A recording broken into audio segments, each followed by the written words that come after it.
Hello all, welcome to TNPSC knowledge point. நம்ம பாலிட்டியோடைய series தான் பார்த்துட்டு இருக்கோம். ஸோ ப்ரீவியஸ் வீடியோஸில் 6th, 7th and 8th complete பண்ணிட்டோம். 9th ஸ்டாண்டர்டோட ஃபர்ஸ்ட் 2 lessons கம்ப்ளீட் பண்ணியாச்சு. இன்றைக்கி நம்ம 3rd லெசனாக இருக்க ஹியூமன் ரைட்ஸ் பற்றி தான் பார்க்க போகிறோம். பட் இதுக்கு முன்னாடி ப்ரீவியஸ் லெசன்ஸ்லேயுமே ப்ரீவியஸ் ஸ்டாண்டர்ட் லெசன்ஸ்லேயுமே நம்ம இந்த ஹியூமன் ரைட்ஸ் பற்றி பார்த்துருப்போம். பட் இந்த லெசனில் பர்டிகுலராக நம்ம ஹியூமன் ரைட்ஸில் என்ன டாபிக்ஸ் மட்டும் பார்க்க போகிறோம் அப்படின்னா, வேர்ல்டு ஃபுல்லாக இந்த ஹியூமன் ரைட்ஸ்க்காக என்னென்ன ஸ்டெப்ஸ் எல்லாம் எடுத்திருக்காங்க அண்ட் அடிப்படை உரிமை, அரசியலமைப்பில் இருக்க அடிப்படை உரிமை பற்றியும் அண்ட் இந்த ஹியூமன் ரைட்ஸில் என்னென்ன சேலஞ்சஸ்லாம் இருக்குது, இந்த மாதிரியான விஷயங்கள் தான் நம்ம இந்த லெசனில் பர்டிகுலர்லி 9th ஸ்டாண்டர்டோடைய ஹியூமன் ரைட்ஸில் நம்ம கவர் பண்ண போகிறோம். அண்ட் முக்கியமாக இந்த ஹியூமன் ரைட்ஸுக்காக நிறைய கமிட்டிஸ், நிறைய கம்பெனிஸ்லாம் போராடி இருப்பாங்க. அவங்களோட ஹிஸ்ட்ரிஸ் எங்கே ஸ்டார்ட் பண்ணாங்க, என்னென்ன ஸ்டெப்ஸ் எடுத்தாங்க அப்படின்றதையும், அண்ட் இதில் முக்கியமான ஒரு டேர்ம் யூடிஹெச்ஆர் அப்படின்றது, the universal declaration of human rights அப்படின்னு ஒரு அறிக்கை, வேர்ல்டு ஃபுல்லாக ஒரு மனித உரிமைகளுக்குன்னு ஒரு அறிக்கை கொடுக்குறாங்க. இதுதான் ஃபர்ஸ்ட் மனித உரிமைகள்னு சில விஷயங்கள்லாம் இருக்குது அப்படின்றதே வெளியே கொண்டுட்டு வர்றதுக்கான இம்பார்ட்டண்ட் ரோலை ப்ளே பண்ணியிருக்கு. இதில் இந்திய அரசியலமைப்பில் சொல்லியிருக்க அடிப்படை உரிமையாக இருக்கட்டும், இல்லை கடமை, தேசிய, மாநிலம் 2 எடுத்துகிட்டுமே இந்த மனித உரிமை ஆணையங்கள்லாம் இருக்குது. இது மட்டும் இல்லாமல் குழந்தைகளுக்குன்னு சில உரிமைகள் இருக்குது, பட்டியல் இனத்தவருக்குன்னு, பழங்குடியினருக்கு, பெண்களுக்கு, தொழிலாளர் உரிமைகள். ஸோ இந்த மாதிரியான உரிமைகள்லாம் இருக்குது அப்படின்றத வெளியே எல்லாருக்கும் அதிகமாக தெரிகிற மாதிரி பிரபலப்படுத்தினதே இந்த யூடிஹெச்ஆர் அப்படின்ற ஒரு அறிக்கை மூலமாக தான் எல்லாருக்கும் இந்த ஹியூமன் ரைட்ஸ் பற்றிய இம்பார்ட்டன்ஸ் தெரிய ஆரம்பிச்சது. அண்ட் நம்ம இதில் இன்னொரு விஷயம் பற்றி எல்லாருமே கேள்விப்பட்டிருப்போம், காந்திஜியோட இன ஒதுக்கல் கொள்கைக்கு எதிரான போராட்டத்தை பற்றி. 1893 ஜூன் 7 அப்போ அவர் தென்னாப்பிரிக்காவில் இருக்க ஃபிரிடோரியா அப்படின்ற ஒரு இடத்துக்கு போகிறதுக்காக ட்ரெயினில் போயிட்டுருப்பாங்க. நார்மலாக ஒரு டிஸ்கிரிமினேஷன் இருந்துச்சு.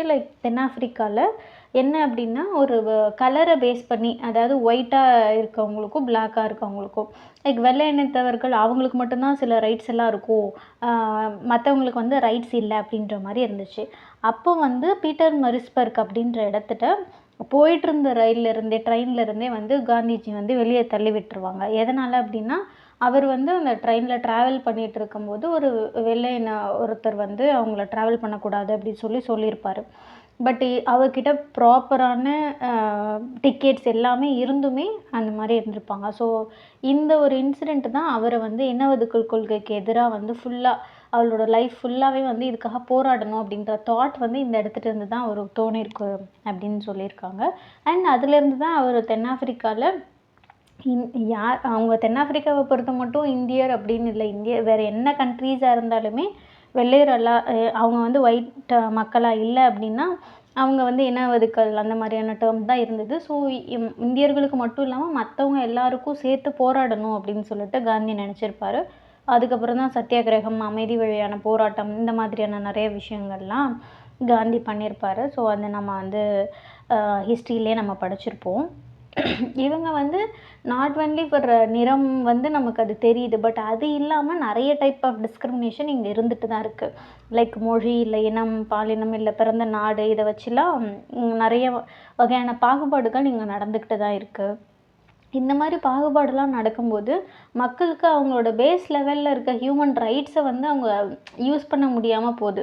ஃபார் எக்ஸாம்பிளுக்கு இது ப்ராப்பரான எக்ஸாம்பிளே, ஒரு ட்ரெயினில் ட்ராவல் பண்ணுறன்றதுலாம் பேசிக்காக இருக்க வேண்டிய விஷயம். பட் அதுக்கே இங்கே பாகுபாடு இருக்குது அப்படின்னா, இந்த மாதிரியான பேசிக் ரைட்ஸை கூட நம்மளால் அனுபவிக்க முடியல அப்படின்றது தான். அடுத்தது, மனித உரிமைனா என்ன அப்படின்னு ஐநா சபை சொல்லியிருக்கு. ஏன்னா இந்த ஹியூமன் ரைட்ஸ் அப்படின்றதுல ஐநா சபை ஒரு நல்ல ரோலை ப்ளே பண்ணியிருக்கும். ஐநா சபை என்ன சொல்லியிருக்குன்னா, எந்த ஒரு டேர்மை வச்சுமே நீங்கள் பாகுபாடே காட்டக்கூடாது. நார்மலாக ஒரு பர்சனுக்கு இருக்க வேண்டிய உரிமைன்னா சில உரிமைகள் இருக்க தான் இருக்கணும். அதுக்குன்னு அவங்களுக்கு எந்த டைப் ஆஃப் இனம், மொழி, இந்த மாதிரி எந்த விதத்துலையுமே அவங்களுக்கு பாரபட்சமோ பாகுபாடோ காட்டக்கூடாது அப்படின்னு சொல்லியிருப்பார். அண்ட் நம்ம ப்ரீவியஸ் லெசன்லேயுமே பார்த்துருப்போம், மனித உரிமை நாள் அப்படின்னு சொல்லிட்டு December 10 செலிப்ரேட் பண்ணுறோம் அப்படின்னு. ஏன்னா ஐநா சபையில் இந்த மனித உரிமைகளுக்கான அந்த அறிக்கை, அந்த பேரறிக்கை இன்ட்ரடியூஸ் ஆனது 1948 December 10 தான் வந்திருக்கும். அதனால அந்த நாளை மனித உரிமை நாள்னு சொல்கிறோம். அண்ட் இந்த மனித உரிமைகள் பற்றிய இந்த நிகழ்வுகள், அந்த சுதந்திரம், சமத்துவம் வேணும் அப்படின்றதுலாம் முக்கியமாக செகண்ட் வேர்ல்டு வாருக்கு அப்புறமா தான் வந்திருக்கும். மக்களுக்குன்னு வந்து இந்த உரிமைகள்லாம் இருக்கணும், பிற்கால ஃப்யூச்சர் வந்து நல்லா இருக்கணும் அப்படின்றதுக்காக அதுக்கப்புறமா தான் இந்த மனித உரிமைகளோட டேர்ம் வந்து அதிகமாக வளர்ச்சி அடைஞ்சிருக்கும். அண்ட் ஐநா சபை நாள்னு அக்டோபர் 24 செலிப்ரேட் பண்ணுறோம். ஏன்னா அக்டோபர் 24 1945 தான் வந்து ஐநா சபை வந்து உருவாக்கியிருப்பாங்க. இந்த ஐநா சபை வந்து நிறைய விஷயங்களை பேசியிருக்கும். அதில் மனித உரிமைகளுக்காக ரொம்ப ஒரு ரோலை வந்து ப்ளே பண்ணியிருக்கோம். இப்போ எப்படி நம்ம காந்திஜி பார்த்தோமோ அந்த மாதிரியே இன ஒதுக்கல் கொள்கைக்காக அதுவும் சேம் கண்ட்ரி தென்னாப்பிரிக்காவில் போராடின இன்னொரு பர்சன். தென்னாப்பிரிக்கா இன ஒதுக்கல் கொள்கை அப்படின்னாலே எல்லாருக்கும் ஞாபகம் வருது நெல்சன் மண்டேலா. அவங்க தான். அவங்க வந்து 27 வருஷம் ஜெயிலில் இருந்து தான் போராடி இருப்பாங்க. அப்போ வந்து அந்த தென்னாப்பிரிக்கா கண்ட்ரியில் லைக் நம்ம முன்னாடி சொன்ன மாதிரி வெள்ளை இனத்தவர் கருப்பினர்களுக்கு இடையில போராட்டம் வந்து நடந்துகிட்ருக்கும். ஆனால் கம்பேரிட்டிவ்லி பார்க்கும்போது அங்கே கவுண்ட் வந்து கருப்பின மக்கள் தான் அதிகமாக இருப்பாங்களாம். பட் அப்படி இருந்துமே இவங்களோட ஆதிக்கம் தான் அதிகமாக இருந்திருக்கு. ஸோ இந்த மாதிரி இவங்களுக்கு இடையில போராட்டம் நடந்துட்டு இருக்கும்போது நெல்சன் மண்டேலா வந்து இந்த இன ஒதுக்கல் கொள்கைக்கு ஆப்போசிட்டாக போராடிட்டு இருக்காரு. அப்போ என்ன நடக்குது, நிறைய உள்நாட்டிலும் சரி வெளிநாட்டிலேருந்தும் அவருக்கு ஆதரவாக நிறைய பேர் வந்து குரல் கொடுக்குறாங்க. அப்போ இந்த மாதிரி இன ரீதியாக ஒரு போராட்டம் வந்துடும், இல்லை நாட்டுக்குள்ளாரே பிரிவு வந்து உள்நாட்டு போர் மாதிரி வந்துடும் அப்படின்னு அப்போ தலைவராக இருந்த எஃப்டபிள்யூ கிளர்க் அப்படின்றவர் நெல்சன் மண்டேலாவை ரிலீஸ் பண்ணியிருப்பார். அதுக்கப்புறம் 1994 பொது தேர்தல் நடக்கிறதுல நெல்சன் மண்டேலா வந்து தலைவராக தேர்ந்தெடுக்கப்பட்டிருப்பார். பட் இதில் நெல்சன் மண்டேலா இருந்தாலும் எஃப்டபிள்யூ கிளர்க் அப்படின்றவரும் நல்ல ரோலை ப்ளே பண்ணியிருப்பார். ஏன்னா அவங்க வந்து அவங்களோட முயற்சியும் வந்து இதில் இருந்துச்சு அப்படின்றது வந்து முக்கியமாக நம்ம தெரிஞ்சுக்க வேண்டிய விஷயம். அண்ட் நான் ஆல்ரெடி சொன்னேன் யூடிஹெச்ஆர் அப்படின்றது தான் உலகளாவிய மனித உரிமைகளோட பேரறிக்கை அப்படின்னு. ஸோ இதில் நிறைய விஷயங்களை பற்றி சொல்லியிருப்பாங்க. ஐ மீன் நம்மளோட கான்ஸ்டியூஷனில் இருக்கிற அடிப்படை உரிமைகளும் ஒன் ஆஃப் மனித உரிமை தான். அதுபோல் சில்ட்ரன் உரிமை இருக்குது, பெண்களுக்குன்னு உரிமை இருக்குது, தொழிலாளர் உரிமை இருக்குது. இந்த மாதிரியான விஷயங்களெல்லாம் அந்த பேரறிக்கையில் சொல்லியிருப்பாங்க. அண்ட் இதில் வந்து நிறைய இதில் யார் தான் அந்த அறிக்கையை ரெடி பண்ணுது அப்படின்னா மெனி கண்ட்ரீஸ்லேருந்து நிறைய சட்ட இல்லை பண்பாடு பின்னணியிலேருந்து இருக்க மக்கள் வந்து அவங்கவுங்களோட கருத்தை சொல்லி தான் அந்த அறிக்கையை வந்து ரெடி பண்ணியிருப்பாங்க. அண்ட் 1948 டிசம்பர் 10 பாரிஸில் தான் வந்து இந்த ஐநா சபையோட ஒரு பொது சபை கூட்டம் அப்போது இந்த ஒரு தீர்மானத்தை கொண்டு வருவாங்க. 21(7)A அப்படின்ற பேர் இருக்குது. இது வந்து ஒரு நிறைய நாடுகளுக்கு உலக அளவில் வந்து ஒரு பொது ஜென்ரலான ஒரு அச்சீவ்மெண்ட்டாக பார்க்கப்படுது. மனித உரிமைகள் அப்படின்றது உலக அளவில் நம்ம வந்து சேஃபாக அதை பார்த்துக்கணும், எல்லா மக்களுக்குமே வந்து பேசிக்கான அந்த ஹியூமன் ரைட்ஸ் வந்து இருக்கணும் அப்படின்றது. ஸோ அதனால் இந்த பேரறிக்கை வந்து எல்லாருக்கும் ரொம்ப இம்பார்ட்டண்ட்டாக இருக்குது. இது நிறைய லாங்குவேஜஸில் வந்து டிரான்ஸ்லேட் பண்ணியிருக்காங்க. முக்கியமாக இந்த பேரறிக்கையில் ஒரு 30 ஆர்டிக்கல் இருக்குது. அது முக்கியமாக சுதந்திரத்தை வந்து நமக்கு கன்ஃபார்ம் பண்ணுது, எல்லாருக்கும் ஒரு டைப் ஆஃப் சுதந்திரம் கிடைக்கணும் அப்படின்றது.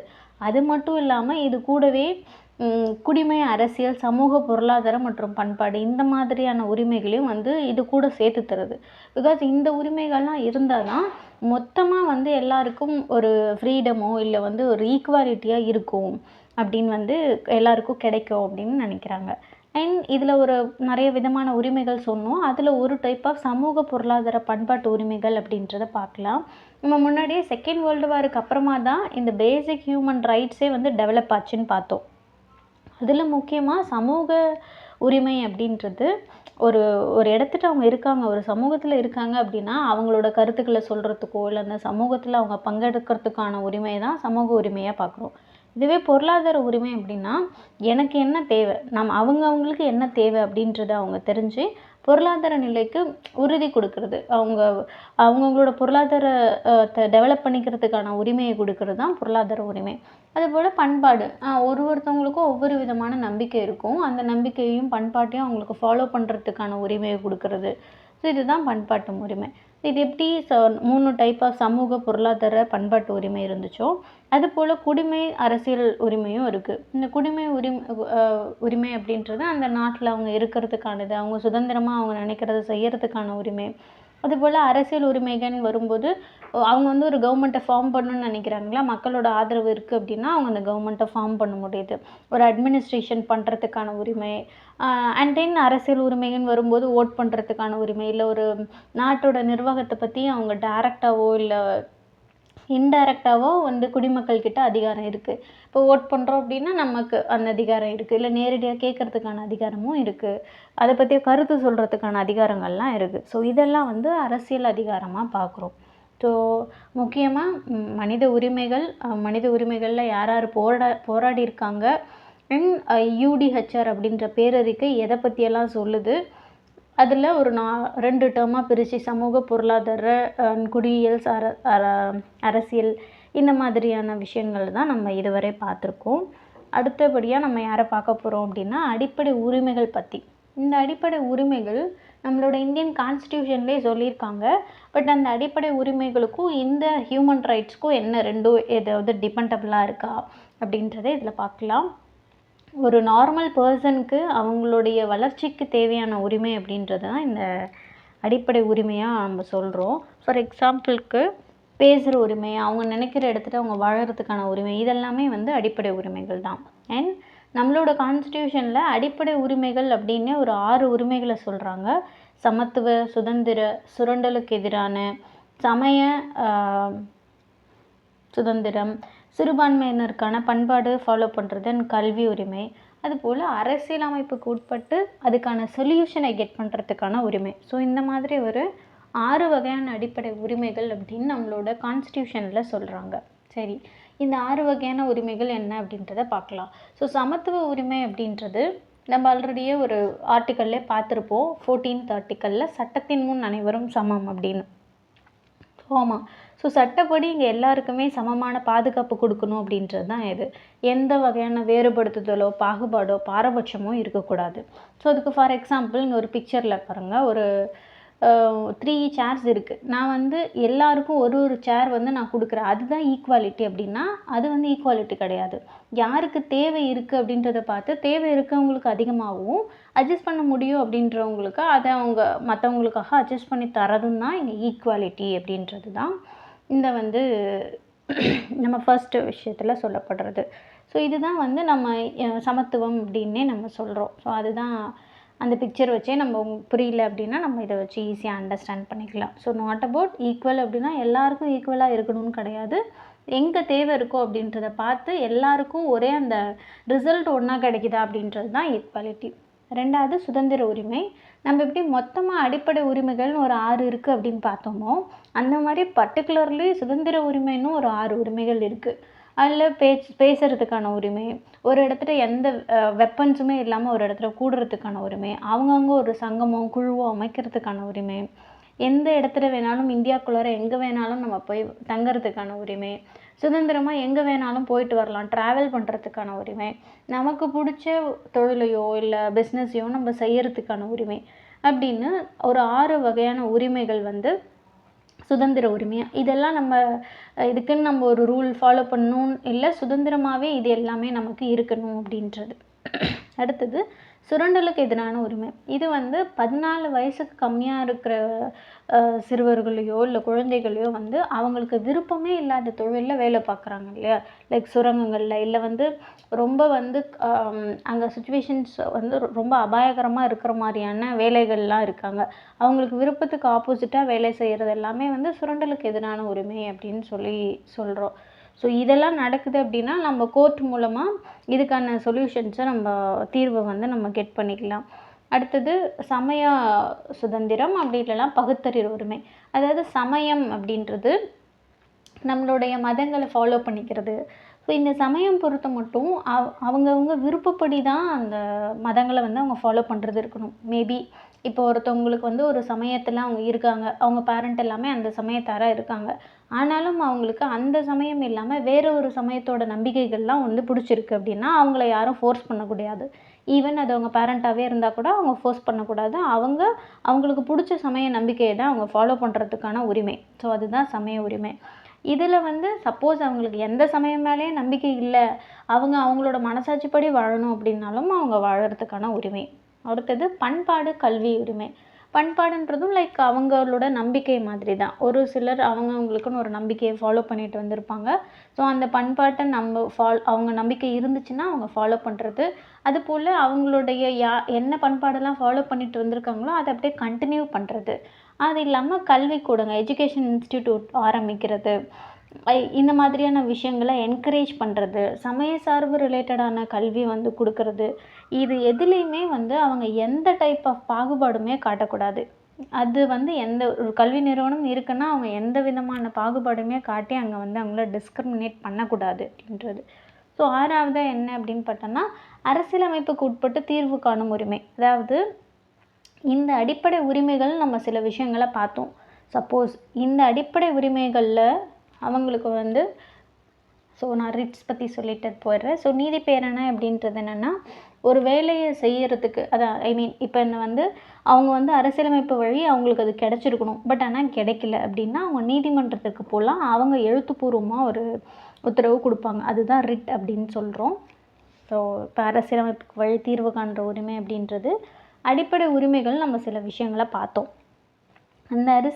இந்த அடிப்படை உரிமைகள் கொடுத்துருக்கிறது ஒருத்தவங்களுக்கு கிடைக்கல அப்படின்னா, அவங்க இது மாதிரி கான்ஸ்டியூஷனில் இருக்குது, பட் ஆனால் எனக்கு இந்த உரிமை கிடைக்கல அப்படின்னு அவங்க போயிட்டு கோர்ட்டை போயிட்டு ரீச் பண்ணலாம்.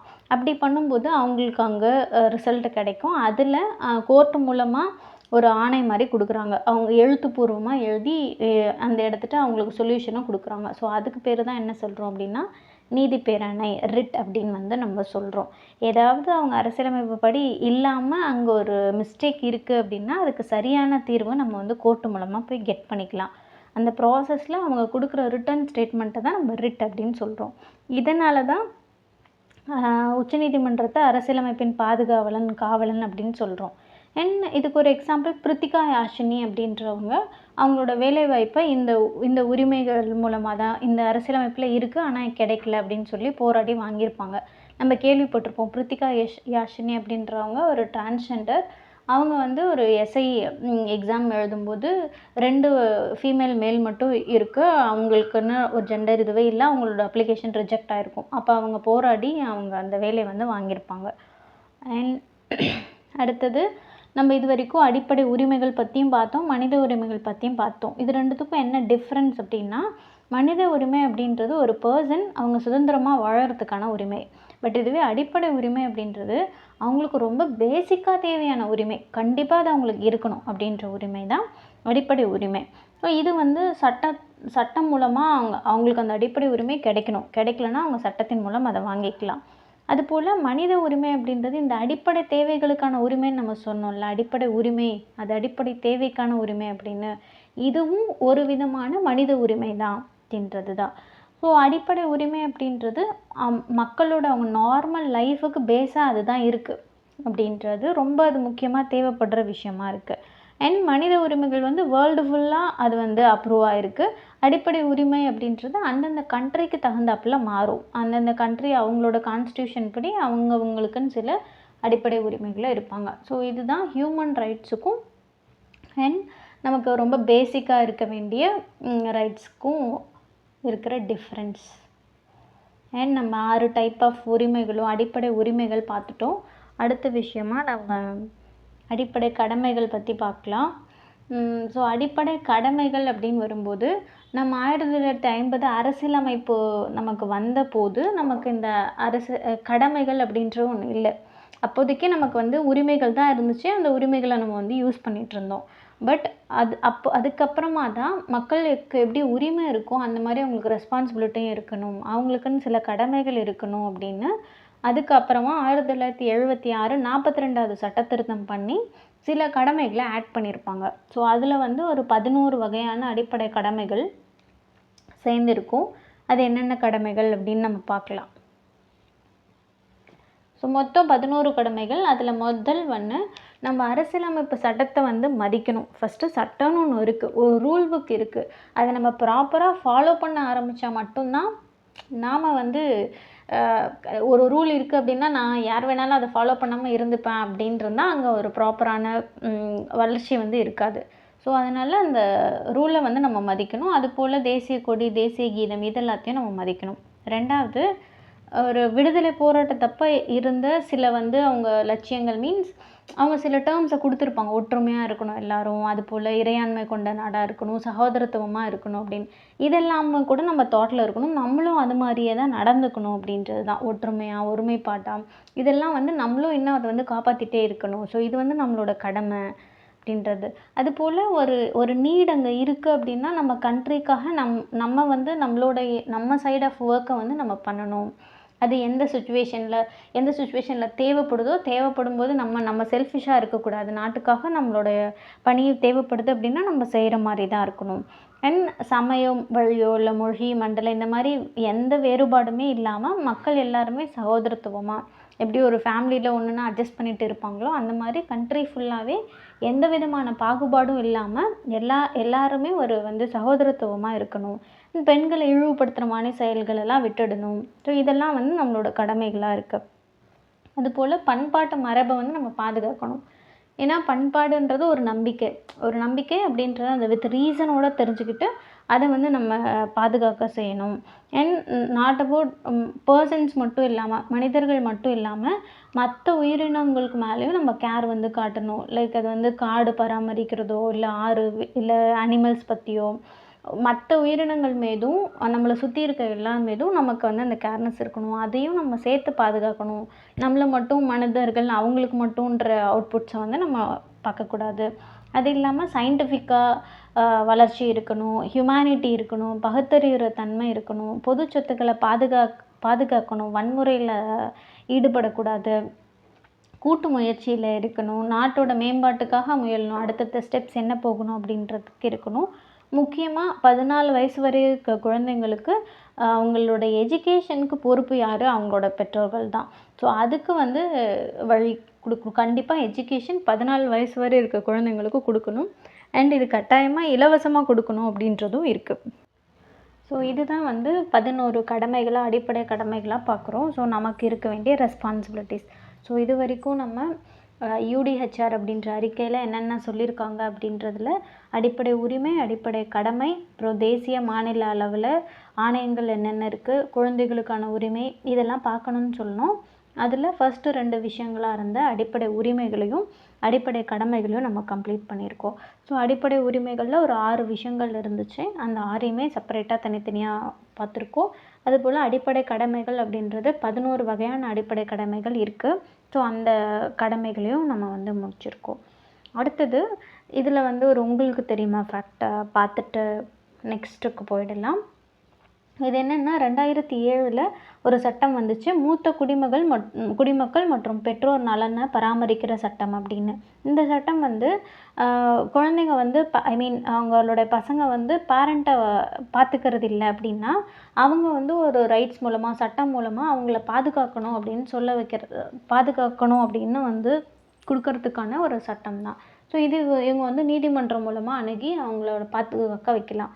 அந்த பாதுகாக்க வைக்கிறது வந்து அவங்க பையன் ஆறு பொண்ணு ஆறு அவங்களுடைய கிராண்ட் சைல்ட்ஸ் கூட அவங்க பாதுகாக்க சொல்லலாம் அப்படின்னு வந்து நீதிமன்றத்துலேருந்து ஆணை வரலாம். அடுத்த விஷயம், நம்ம இந்திய மனித உரிமைகள் ஆணையம், அதாவது தேசிய 2 டைப்பாக இருக்குதுன்னு பார்த்தோம். நேஷ்னல் லெவல்லையும் ஒரு மனித உரிமை ஆணையம் இருக்குது, அதுபோல் ஸ்டேட் லெவல்லையும் ஒரு மனித உரிமை ஆணையம் இருக்குது. இந்த நேஷ்னல் லெவலில் இருக்கிறது எப்போ வந்துச்சுன்னா 1993 அக்டோபர் 12 அப்போ தான் இந்த தேசிய மனித உரிமைகள் ஆணையம் வந்து ஸ்டார்ட் பண்ணுறாங்க. ஸோ இதை NHRC அப்படின்னு சொல்லுவோம், நேஷ்னல் ஹியூமன் ரைட்ஸ் கமிஷன் அப்படின்னு. இதில் கோர்ட் சம்மந்தமான ஜுடிஷியல் சிஸ்டம் சம்மந்தமான 3 மெம்பர்ஸ் இருப்பாங்க. அது இல்லாமல் ஒரு 4 மெம்பர்ஸ், மொத்தமாக 7 மெம்பர்ஸ் இருக்கிற ஒரு தன்னாட்சி அமைப்பாக தான் இந்த கமிஷனை பார்க்குறோம். இதில் ஒரு தலைவர், மொத்தமான உறுப்பினர்களில் ஒரு தலைவரும் மற்ற சில உறுப்பினர்கள்லேயும் வந்து இருப்பாங்க இதில். அண்ட் இதில் வந்து என்ன டைப் ஆஃப் விஷயங்கள்லாம் இதில் சொல்கிறாங்க அப்படின்னா, இந்த சுதந்திரம் சம்மந்தமானது தான். ஒரு தனி மனுஷனுக்கு தேவையான வாழ்வோ, சுதந்திரம் இல்லை சமத்துவம், இது பற்றிய விஷயங்கள், இதை பாதுகாக்கிறது இல்லை இதை வந்து இன்னும் வளர்ச்சி அடைய வைக்கிறது. ஸோ இந்த மாதிரியான விஷயங்கள்லாம் இந்த மனித உரிமை ஆணையம் தான் வந்து ஃபுல் கண்ட்ரோல் வந்து எடுத்துக்குது. இந்த ஹியூமன் ரைட்ஸ் கமிஷன் அப்படின்றது யாராவது ஒருத்தவங்க கம்ப்ளைண்ட் பண்ணால் தான் போயிட்டு அங்கே வந்து கமிஷன் அங்கே செக் பண்ணணும் அப்படின்னு கிடையாது. இவங்க வந்து ஒரு பொதுநலன் கருதி இருக்கிறாங்க அப்படின்றதுனால கம்ப்ளைண்ட்டே வரலன்னா கூட தானாக வாலண்டியராக போயிட்டு அந்த இடத்துல அந்த ஆக்டிவிட்டீஸ் நடக்குதா இல்லை அந்த இடத்துல ஏதாவது மிஸ்டேக்ஸ் இருக்கா அப்படின்றத வந்து இவங்க ஃபைண்ட் அவுட் பண்ணுறதுக்கான ரைட்ஸ் வந்து அதிகமாகவே இருக்குது. அதுலேயும் முக்கியமாக நேஷ்னல் கமிஷனுக்கு நம்ம ஆல்ரெடி சொன்ன மாதிரி நிறைய டைப் ஆஃப் ரைட்ஸ் எல்லாமே இருக்குது. லைக் அதுலேயும் முக்கியமாக என்னென்ன ரைட்ஸ் அப்படின்னு பார்த்தோம் அப்படின்னா, அவங்களுக்கு ஒரு நார்மல் பர்சனுக்கு தேவையான, அவங்க வாழறதுக்கு தேவையான அடிப்படை உரிமைகள் இருக்கணும். அவங்க சுதந்திரமா அவங்களோட வேலைகள செய்யணும். அதுபோல ஒரு சமத்துவம் அங்க வந்து இருக்கணும். ஒரு டிஸ்கிரிமினேஷன் இருக்கக்கூடாது. பாகுபாடு இருக்குது அப்படின்னா கூட, அந்த இடத்துட்ட இந்த ஹியூமன் ரைட்ஸ் கமிஷன் வந்து இன்வால்வ் ஆகறதுக்கான பாசிபிலிட்டீஸ் அதிகமாவே இருக்கு. அண்ட் இந்த நேஷ்னல் கமிஷனுக்குன்னே சில அவங்களுக்குன்னு சில ஒர்க் எல்லாம் இருக்கு. அது என்னென்ன அப்படின்றத நம்ம நெக்ஸ்ட் பார்க்கலாம். ரொம்ப முக்கியமான விஷயமா இருக்கிறது, ஹியூமன் ரைட்ஸை யாரெல்லாம் வந்து ஃபாலோ பண்ணாமல் இருக்காங்க இல்லையா? ஃபர்ஸ்ட்டு வந்து அவங்க ஹியூமன் ரைட்ஸை ஃபாலோ பண்ணணும். அவங்க ஃபாலோ பண்ணாமல் இருக்கிறதே ஒரு ஃபர்ஸ்ட் மிஸ்டேக். சப்போஸ் அந்த இடத்துட்ட ஒரு மிஸ்டேக் வந்து நடந்திருக்கு. அவங்க ஹியூமன் ரைட்ஸ் வந்து ஃபாலோ பண்ணாமல் இருக்காங்க. பட் ஆனாலும் அதை வந்து ஒரு கவர்மெண்ட் அஃபீஷியல் வந்து அதை கண்டுக்காமல் விட்டுடுறாங்க. அப்படின்னாலுமே அந்த இடத்துட்ட கவர்மெண்ட் அஃபீஷியல் ப்ளஸ் யார் வந்து அந்த ஹியூமன் ரைட்ஸை வந்து ஃபாலோ பண்ணாமல் இருக்காங்க, இவங்க 2 பேருக்கு மேலேயுமே வந்து அவங்க விசாரணை பண்ணுறதுக்கான ரைட்ஸ் இந்த கமிஷனுக்கு இருக்குது. இது வந்து முக்கியமான ஒரு ரைட்ஸாக இருக்குது. பிகாஸ் அந்த இடத்துல ஒரு மிஸ்டேக் நடக்குது, அவங்க அதை ஃபாலோ பண்ணல அப்படின்றத விட, யார் வந்து அவங்கள பார்த்து கண்காணிக்கணுமோ அவங்க அலட்சியமாக இருக்கிறதும் ஒரு முக்கியமான வந்து மிஸ்டேக்காக தான் இருக்குது. ஸோ அதனால இதை வந்து விசாரணை பண்ணுறதுக்கு இந்த கமிஷனுக்கு ரைட்ஸ் இருக்குது. அதுபோல் மனித உரிமை மீறல்னு வழக்கு ஏதாவது இருக்குது அப்படின்னா, அதை அவங்க வந்து ஹியூமன் ரைட்ஸ்க்கு வந்து கேட்கணுன்னு அவசியம் இல்லை. இவங்களா தானாகவே அந்த கேசஸில் இவங்க இன்வால்வ் ஆகிறதுக்கான ரைட்ஸுமே இருக்குது. அண்ட் இந்த ஹியூமன் ரைட்ஸ் ரிலேட்டபிளாக இருக்கிற ரிசர்ச்சஸையோ இந்த மாதிரியான விஷயங்கள்லாம் வந்து அதிகமாக என்கரேஜஸ் பண்ணுறது. ஸோ இதெல்லாம் வந்து இந்த கமிஷனோட ஒரு ஒர்க்காக தான் இருக்குது. அதுபோல் ஒரு நார்மல் ஒரு சமூகத்தில் எல்லா மக்கள்கிட்டையுமே வந்து இந்த மனித உரிமையை பற்றி எல்லாருக்கும் இந்த ரைட்ஸ் எல்லாம் இருக்குது. ஃபஸ்ட்டு அவங்களுக்கு அது இருக்குன்னு தெரிஞ்சால் தானே அவங்க அதை பற்றி கொஷினே பண்ணுவாங்க. ஸோ அது அண்ட் கவர்மெண்ட் இல்லாத சில கமிட்டிஸோ இவங்கெல்லாம் இருப்பாங்க, கம்பெனிஸ் எல்லாம் அவங்களுடைய பிகாஸ் அவங்க வந்து ஒரு பொதுநலனை கருதி தான் இந்த வேலைகளை செய்கிறாங்க. அப்போ அவங்க செய்கிற ஒர்க்கை வந்து இன்னும் என்கரேஜ் பண்ணணும். ஸோ இது வந்து இந்த கமிஷனோட ஒரு முக்கிய ஒர்க்காக இருக்குது.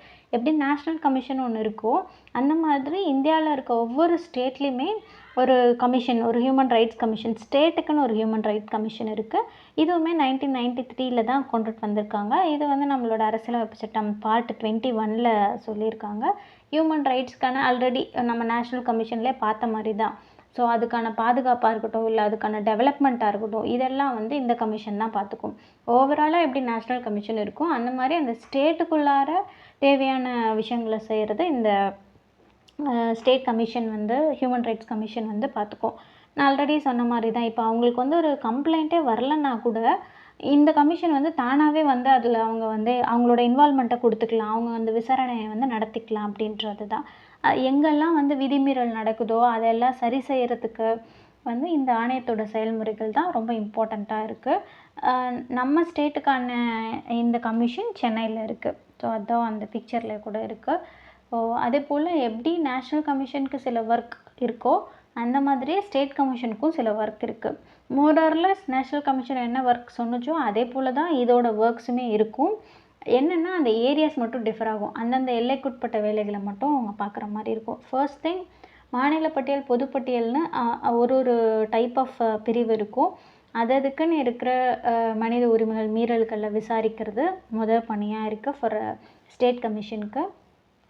அடுத்தது இதோட முக்கியமான ஒரு நோக்கம் அப்படின்னு பார்க்கும்போது, தேசிய மனித உரிமைகள் ஆணையத்தில் என்ன இருக்கோ அதே தான் அப்படி இதுக்கும் நோக்கமாக இருக்குது. பட் என்ன ஒரு டிஃப்ரெண்ட்னா, அந்த ஏரியாஸ் மட்டும் அவங்களோட எல்லைகள் மட்டும் மாறுற மாதிரி இருக்குது. இந்த ஆணையத்தில் ஒரு தலைவரும் 2 உறுப்பினர்களும் இருக்காங்க. நம்ம நேஷ்னல் கமிஷனில் பார்த்துருப்போம், 3 பேர் வந்து ஜுடிஷியரி சிஸ்டம்லேருந்தும் 4 பேர் அதர் பார்ட்ஸ்லேருந்து வந்திருப்பாங்க. ஒரு தலைவருக்கு சில உறுப்பினர்கள் இருப்பாங்கன்னு பார்த்துட்ருப்போம்.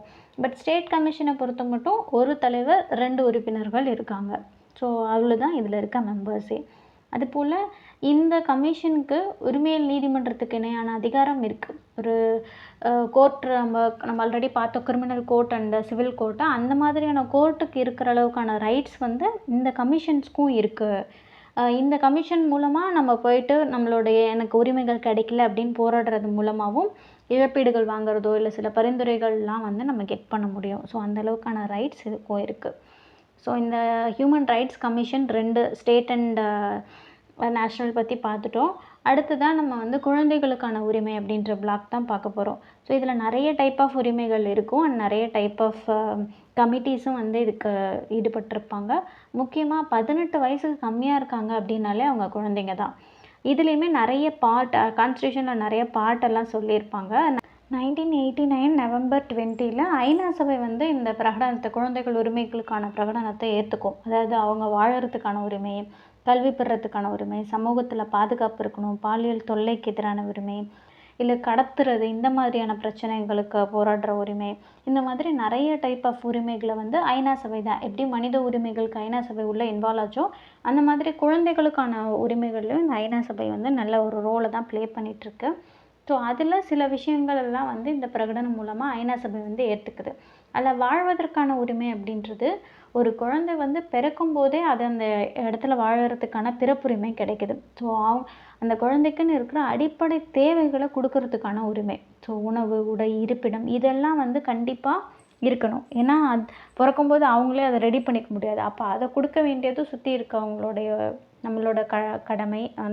அது வந்து அந்த குழந்தைக்குன்னு இருக்கிற உரிமை. குடும்ப சூழலுக்கான உரிமை.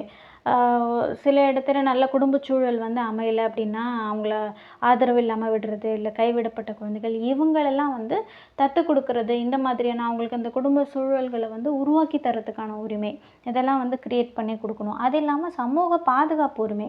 அதாவது சில டைப் வந்து அவங்க பேரண்ட் வந்து உடல்நலக்குறைவு இல்லை, அவங்களால முடியாது சுத்தமாக, அந்த மாதிரி ஏஜ்டு பர்சன்ஸாக இருப்பாங்க. அப்படி இருக்கும்போது அந்த குழந்தைங்க வளர்கிறதுக்கான அட்லீஸ்ட்டாக ஒரு ஃபினான்ஷியல் சப்போர்ட்டாவது கவர்மெண்ட் சைட்லேருந்து வந்து கொடுக்கணும். கவர்மெண்ட் சைடு ஆர் எனிதிங் யார் இருக்குதோ அவங்க வந்து கொடுக்குற மாதிரியான நிதி உதவியை கொடுக்கலாம். அண்ட் கல்வி பெறுறதுக்கான உரிமை ஆல்ரெடி நம்ம பார்த்தோம். பார்ட் 21A 6லேருந்து 14 வயசு வரைக்கும் இருக்க குழந்தைங்களுக்கு கண்டிப்பாக அவங்களுக்கு எஜுகேஷன் கொடுக்கணும். அதுவும் அவங்களுக்கு ஃப்ரீ ஆஃப் காஸ்ட்டில் தான் கொடுக்கணும் அப்படின்றது.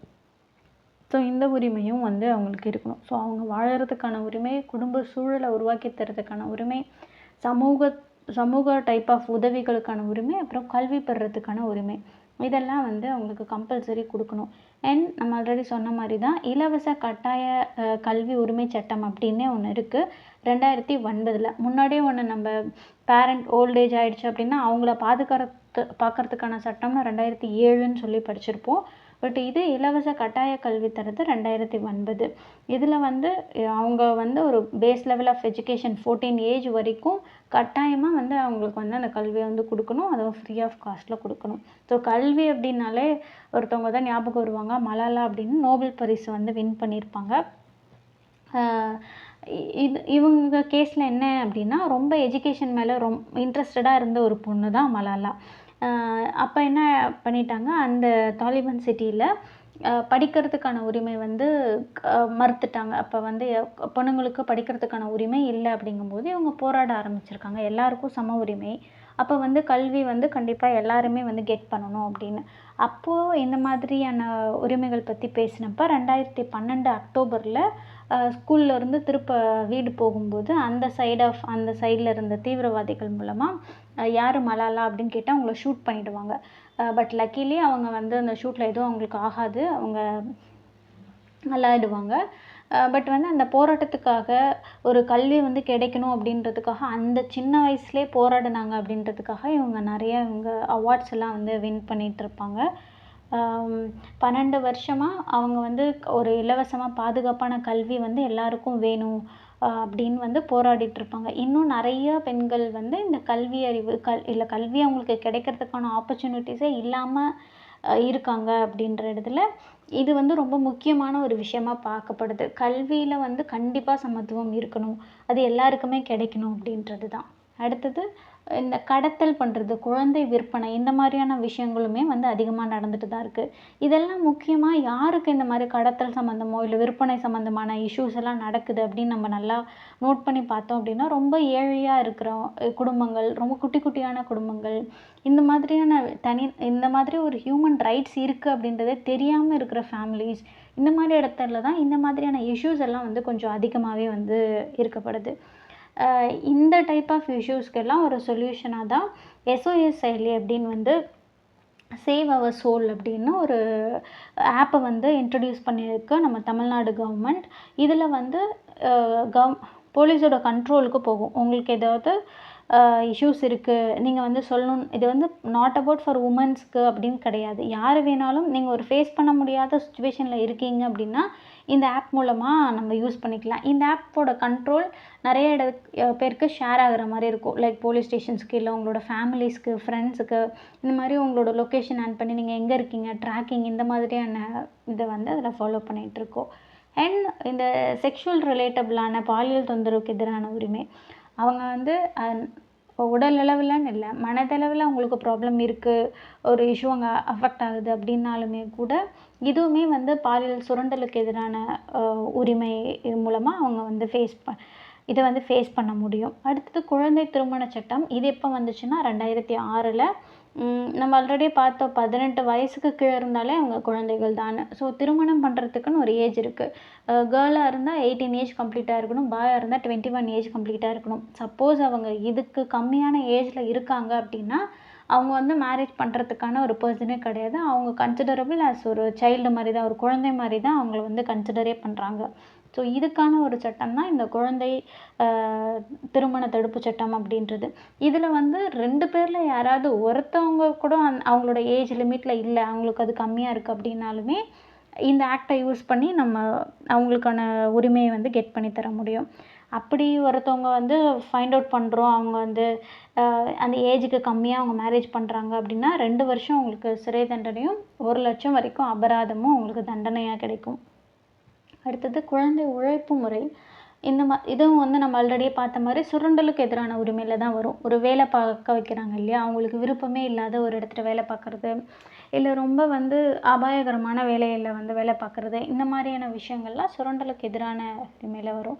இவங்க எதுக்காக இந்த வேலைக்கெல்லாம் போகிறாங்க, அவங்களுக்குன்னு வறுமை இருக்குது, அந்த பாவர்ட்டியை மேட்ச் பண்ணுறதுக்காக தான் அவங்க சின்ன சின்ன மாதிரியான தீப்பெட்டி, இந்த பூட்டு தயாரிக்கிறது, இந்த மாதிரியான வேலைகளில் வந்து எஜுகேஷனில் இம்பார்ட்டன்ஸை காட்டாமல் வேலைகளுக்கு போகிறதுக்காக, அவங்க எக்கனாமிக்கல் சுச்சுவேஷனை பேலன்ஸ் பண்ணுறதுக்காக தான் போகிறாங்க. ஸோ ஆக்சுவலி வேலைக்கு போகிறாங்க அப்படின்றதே வந்து செய்யக்கூடாது, அதுவே வந்து பண்ணக்கூடாத ஒரு மிஸ்டேக் மாதிரி தான், அவங்கள வேலை வாங்கக்கூடாது. பட் அதுலேயுமே ஒரு டிஸ்கிரிமினேஷன் இருக்குது. பொண்ணுங்கன்னா சில வேலைகளையும், பசங்கன்னா சில ஹோட்டல்ஸில் வேலை பார்க்குறது, கூலி வேலை செய்கிறது, இந்த மாதிரியான வேலைகளும் அதுலேயும் கூட டிஸ்கிரிமினேஷன் இருக்குது.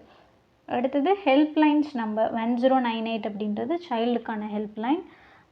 சைல்டு சம்மந்தமாக, அது குழந்தை திருமணமாக இருக்கட்டும், இல்லை இது வரைக்கும் நம்ம பார்த்ததில் என்ன அவங்களுக்கு இஷ்யூஸ் அக்கறை ஆனாலுமே அந்த நம்பருக்கு காண்டாக்ட் பண்ணலாம். அடுத்தது போக்சோ சட்டம். இது கேள்விப்பட்டிருப்போம்.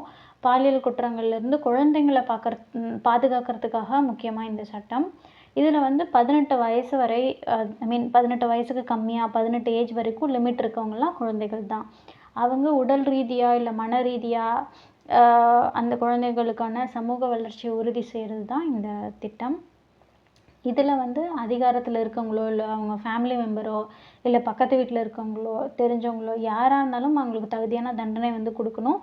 அதுபோல் அந்த குழந்தைய வந்து வாக்குமூலம் சொல்கிறதுக்கு அப்படின்னு அடிக்கடிலாம் வந்து அவங்கள டிஸ்டர்ப் பண்ணிகிட்ருக்கக்கூடாது.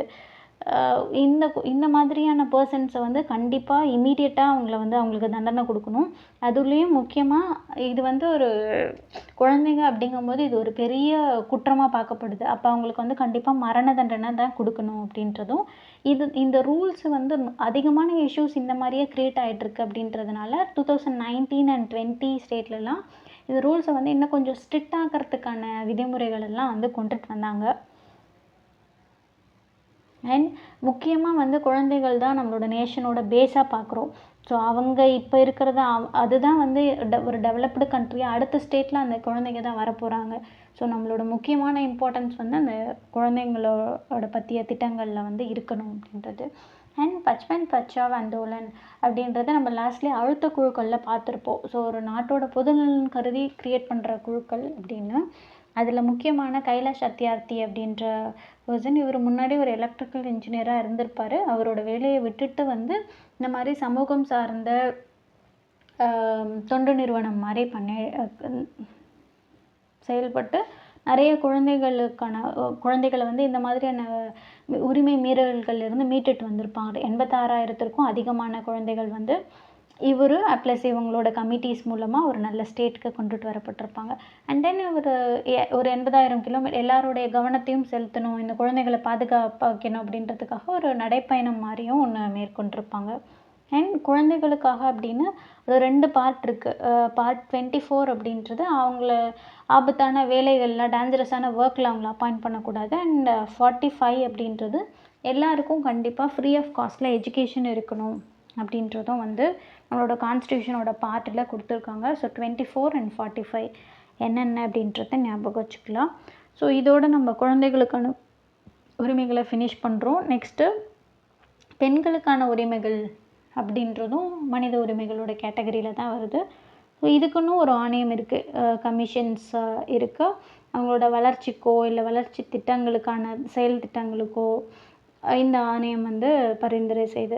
அதுபோல் பிரசிடெண்ட், பிரைம் மினிஸ்டர் ஆர் வந்து எதிர்க்கட்சி தலைவர், மத்திய அமைச்சர் இந்த மாதிரியான முக்கிய பதவிகள்லையும் வந்து பெண்கள் பதவி வகிக்கணும், தென் பதவி வகிக்கவும் செய்கிறாங்க.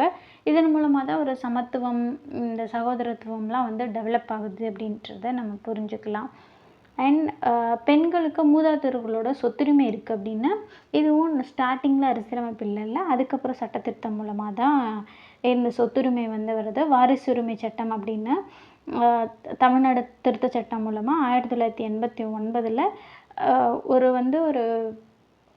பாரம்பரியமாக ஒருத்தவங்களுக்கு சொத்து வருது அப்படின்னா அதில் முன்னாடி வரைக்கும் மென்ஸ்க்கு தான் சொத்துரிமை இருந்துச்சு. இதில் வந்து உமன்ஸ்க்குமே அவங்களோட பொண்ணுங்களுக்குமே வந்து சம உரிமை கொடுக்கணும் அப்படின்றதுக்காக சொத்துரிமை சட்டம் வந்து கொண்டு வரப்பட்டுச்சு.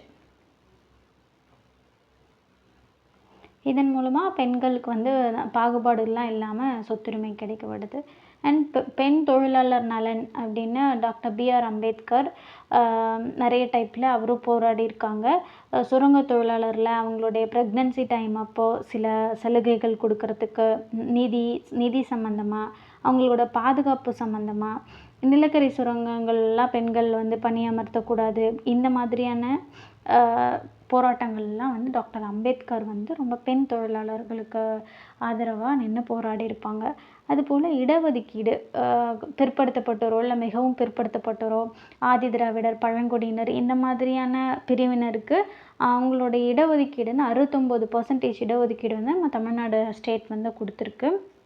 ஆதி திராவிடர் பிரிவுலையுமே அருந்ததினர் பிரிவினருக்கும் கொஞ்சம் இன்னும் அதிகமான முன்னுரிமை வந்து கொடுக்கணும் அப்படின்னு நம்ம தமிழ்நாடு கவர்மெண்ட்டில் இடஒதுக்கீடுக்கான டேர்ம் வந்து கொடுத்துருக்காங்க. அண்ட் இங்கே சில விஷயங்கள் என்னென்ன டைப்பில் இடஒதுக்கீடு, மொத்தமாக 69% சொன்னோம் இல்லையா, அதில் பிற்படுத்தப்பட்டோர் இல்லை மிகவும் பிற்படுத்தப்பட்டோர், ஆதி திராவிடர், பழங்குடியினர் இந்த மாதிரி மொத்தமாக ஒவ்வொருத்தவங்களுக்கும் எவ்வளோ இடஒதுக்கீடுகள் இருக்குது மொத்தம் 69%க்கு அப்படின்றது தான் அந்த டேபிளில் நம்ம பார்க்குறோம். குழந்தைகள் உரிமை பார்த்துட்டோம், அடுத்தது பெண்கள் உரிமையும் பார்த்தாச்சு. அடுத்தது தகவல் பெறும் உரிமை சட்டம். இது வந்து 2005 வந்துச்சு. இந்த தகவல் பெறும் உரிமை சட்டம் அப்படின்றது ஒரு அரசு நிறுவனத்தில் நம்ம ஒரு வெளிப்படைத்தன்மையை காட்டுறதுக்காக தான். நமக்கு ஒரு டீட்டெயில்ஸ் தேவைன்னா நம்ம அப்ளை பண்ணி அந்த டீட்டெயில்ஸை நம்ம கெட் பண்ணிக்கலாம். இது வந்து 2005 அக்டோபர் மாதம்தான் கொண்டுட்டு வராங்க. ஒரு சாதாரண சிட்டிசனாக இருந்தால் கூட எனக்கு வந்து ஒரு கவர்மெண்ட்டோட தகவல் எனக்கு தேவைப்படுதுன்னா நான் வந்து அப்ளை பண்ணி அதை வாங்க முடியும் அப்படின்றது தான்.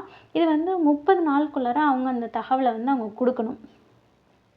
பட் ஆனாலும் இந்த தகவல் அவங்க அதிகாரிடம் வந்து கொடுக்கறதுக்கு ஒரு கட்டணமாக ஒரு குறிப்பிட்ட அமௌண்ட் வந்து நம்ம பே பண்ணுற மாதிரி இருக்கும்.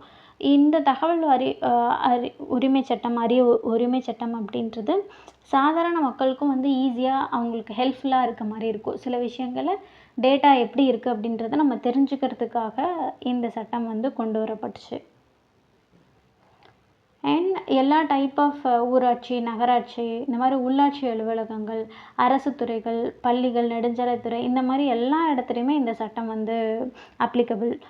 இந்த மாதிரி சட்டங்களை வச்சு அவங்க டேட்டாஸ் வந்து கெட் பண்ணிக்கலாம். இந்த சட்டமில் ஒரு 2 மெம்பர்ஸ் கொடுத்துருக்காங்க. இவங்கெல்லாம் வந்து இந்த உரிமை சட்ட செயல்பாட்டாளர்களாக இருந்திருக்காங்க. இதுக்குன்னு தனியாக இந்த டாக்குமெண்டேஷன் சொல்லி ஒன்று சேகரித்து வச்சுருப்பாங்க. ஸோ அந்த டாக்குமெண்டேஷனை நம்ம கவர்மெண்ட்டில் அப்ளை பண்ணி நம்ம வந்து வாங்கி பார்த்துக்க முடியும். முக்கியமாக சில இடத்துல இங்கே எக்ஸம்ஷன்ஸ் கொடுக்குறாங்க. உளவுத்துறை, பாதுகாப்பு படை, இல்லை காவல்துறை இந்த மாதிரியான அமைப்புகளுக்கு வந்து இது பொருந்தாது. நம்ம அங்கே போய்ட்டு டேட்டாஸ் வேணும் அப்படின்னு சொல்லிட்டு ரெக்வெஸ்ட் பண்ணிகிட்டு இருக்கக்கூடாது. ஸோ சில டேட்டாஸ் எந்த டேட்டாஸ் கொடுக்க முடியுமோ அந்த டேட்டாஸ் தான் வந்து நம்ம அப்ளை பண்ணி வாங்கிக்க முடியும். இந்த டேட்டாஸ் நம்ம கெட் பண்ணோம் அப்படின்னா அந்த அப்ளிகேஷன் ஃபார்மில் நம்ம நேம் அண்ட் டீட்டெயில்ஸ் எல்லாம் எழுதி நம்மளோட சிக்னேச்சரோட அந்த அந்த கரஸ்பாண்டன்ட் அந்த ஆஃபீஸ்க்கு நம்ம அனுப்பணும். அண்ட் நம்ம அனுப்புனதுக்கப்புறம் நம்ம என்ன அட்ரஸ் அனுப்பினோமோ அதில் வந்து 30 டேஸ்க்குள்ளார நமக்கு வந்துடும். இது வரலைன்னா நம்ம மேல்முறையீட்டுக்கு அப்ளை பண்ண செய்யலாம். நெக்ஸ்ட் ஒரு உங்களுக்கு தெரியுமா ஃபேக்டில் ஒரு 10 வருஷமாக கேரளாவில் உள்ள கடைகள்லாம் வந்து 12லேருந்து 14 மணி நேரம் வரைக்கும் வேலை பார்த்துட்டே நின்றுக்கிட்டே வேலை பார்த்துட்டே அவங்க வந்து கடைகளில் உள்ள வணிக வளாகங்கள் இந்த மாதிரி வேலை செய்கிற பெண்கள் முக்கியமாக அவங்க ஒரு இடத்துல செட் பண்ணியோ இல்லை சுவரில் சாய்ஞ்சு பொடியோ இந்த மாதிரியான வேலை செய்கிறதுக்கெலாம் வந்து அலோடு கிடையாது. ஒரு நாளைக்கு 5 நிமிஷம் மட்டும்தான் அவங்களுக்கு வந்து ரெஸ்ட்டே இருக்கும். ஸோ இதெல்லாம் பார்க்கும்போது இது வந்து ஒரு அநீதி மாதிரி தான். இதுக்கு ஆப்போசிஷனுக்காக நிறைய சைட்லேருந்து எல்லாருமே அவங்களோட ஆப்போசிஷனை தெரிவித்ததுக்கு அப்புறமா இந்த பிரச்சனையை வந்து செக் பண்ணிவிட்டு கேரளா கவர்மெண்ட்லேருந்து 2018 ஜூலை அப்போ ஒரு திருத்தச் சட்டம் கொண்டு வந்து இந்த ப்ராப்ளம்லேருந்து ஒரு சொல்யூஷன் வந்து கொடுத்துட்ருப்பாங்க. அடுத்தது நம்ம ஃபைனலி தொழிலாளர் நலன். ஸோ குழந்தைகள் நலன், பெண்கள் நலன் பார்த்தாச்சு. அடுத்தது நம்ம தொழிலாளர் நலன். தொழிலாளர் நலனில் ரொம்ப இம்பார்ட்டண்ட்டான ரோலை ப்ளே பண்ணுறது வந்து டாக்டர் B.R. அம்பேத்கர் தான் இருப்பாங்க. ஸோ அவங்களோட வேலை நேரம் குறைக்கணும், தொழிற்சங்கங்களுக்கு வந்து அங்கீகாரம் கொடுக்கணும், வேலைவாய்ப்பு அலுவலகங்கள்லாம் இருக்கணும், அண்ட் தொழிலாளர் காப்பீட்டுக் கழகம் ESI என்ன சொல்யூஷன்ஸ் இருக்கணும், தொழிலாளர்களுக்கும் குறைஞ்சபட்ச ஊதியங்கள் இருக்கணும். இந்த மாதிரியான விஷயங்கள்லாம் வந்து டாக்டர் B.R. அம்பேத்கர் வந்து சொல்லியிருப்பார். தொழிலாளர் உரிமைகள் அப்படின்னு வரும்போது சமத்துவ உரிமை கண்டிப்பாக எல்லா இடத்துலையுமே வந்து சமத்துவ உரிமை இருக்கணும். டிஸ்கிரிமினேஷன்ஸ் இருக்கக்கூடாது. பொது வேலைவாய்ப்பில் சமத்துவம். வேலைவாய்ப்புக்கு வந்து அதுலேயும் வந்து அவங்க பாகுபாடு பார்த்துட்ருக்கக்கூடாது. வாழ்வாதார உரிமை இதெல்லாம் வந்து இருக்கணும். ஆண் பெண் 2 பேருக்குமே வந்து சமவேலை ஒரே வேலையை தான் செய்கிறாங்க. ஆனால் ஊதியம் வந்து வேறு வேறையாக இருக்கும். ஸோ அந்த இடத்துட்டையும் வந்து அந்த சம ஊதியம் இருக்கணும்.